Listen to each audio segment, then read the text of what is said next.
Assalamualaikum warahmatullahi wabarakatuh. Perkenalkan, saya Catherine Rahel Bunga Anjani, jurusan Ekonomi Pembangunan untuk kelas pengantar aplikasi komputer.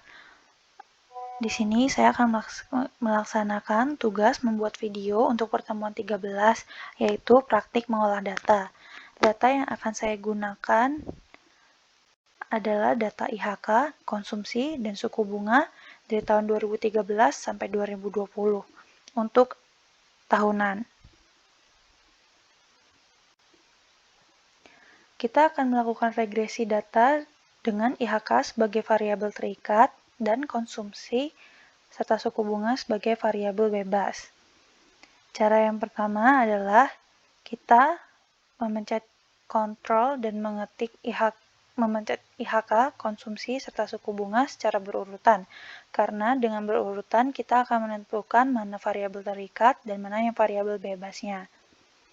Lalu, klik kanan dan open as equation. Jadi kita akan buka sebagai persamaan. Metode yang kita gunakan adalah least square. Ini sudah urut IHK, konsumsi, dan suku bunga, di mana C adalah konstanta. Ya, ini adalah hasilnya. Apabila kita melihat secara keseluruhan, tes statistik ini berhasilnya positif dan bukan negatif. Dan kita akan menggunakan alfa 0,5. Apabila kita melihat angka probabilitas, ini berada di lebih tinggi daripada alfa, di mana alfa 0,5, sedangkan probabilitas untuk konsumsi dan suku bunga 0,8 dan 0,6.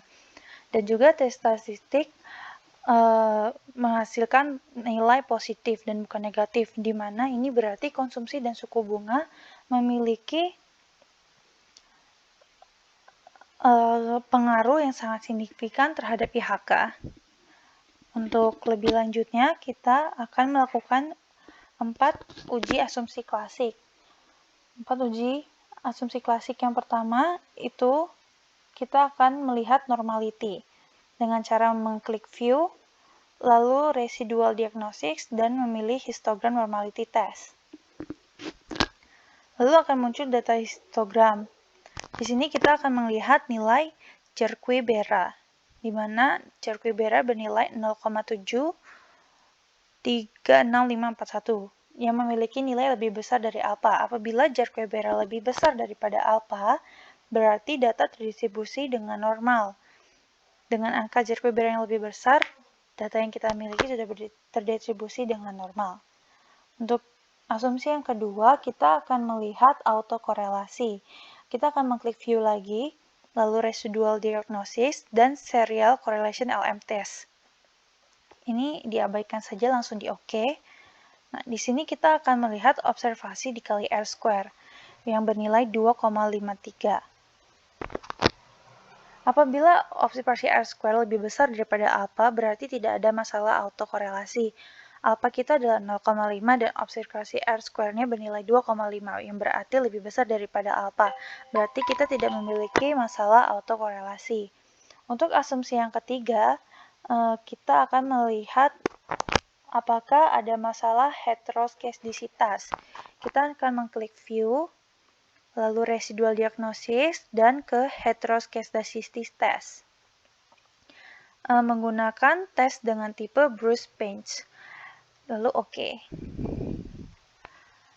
Nah, di sini kita melihat observasi R-square-nya berada pada angka 0,08. Jika nilai R-square lebih besar daripada alfa, maka data akan terbebas dari masalah heteroskedastisitas. Tetapi data yang kita memiliki angka lebih kecil daripada alfa, yaitu 0,08. Berarti terdapat masalah heteroskedastisitas. Untuk yang ketiga, kita akan melihat melalui asumsi. Untuk yang keempat, kita akan melihat melalui asumsi multikolineritas, yaitu kita klik view, lalu ke coefficient diagnosis, dan ke variance inflation factor. Yang kita lihat dari data ini adalah center VIF. Konsumsi dan suku bunga berada di angka 2,57. Center VIF apabila bernilai lebih kecil dari 10, maka data tersebut terbebas dari masalah multikolineritas. Data yang kita memiliki nilai 2,57, yang artinya lebih kecil daripada 10, sehingga data kita terbebas dari masalah multikolineritas. Jadi, kita dapat menyimpulkan apabila data yang kita miliki, konsumsi dan suku bunga memiliki pengaruh terhadap IHK. Tidak ada masalah autokorelasi, data terdistribusi dengan normal, dan juga terbebas dari masalah multikolineritas. Hanya saja terdapat masalah heteroskedisitas. Nah, sekian praktik video saya pada hari ini. Terima kasih.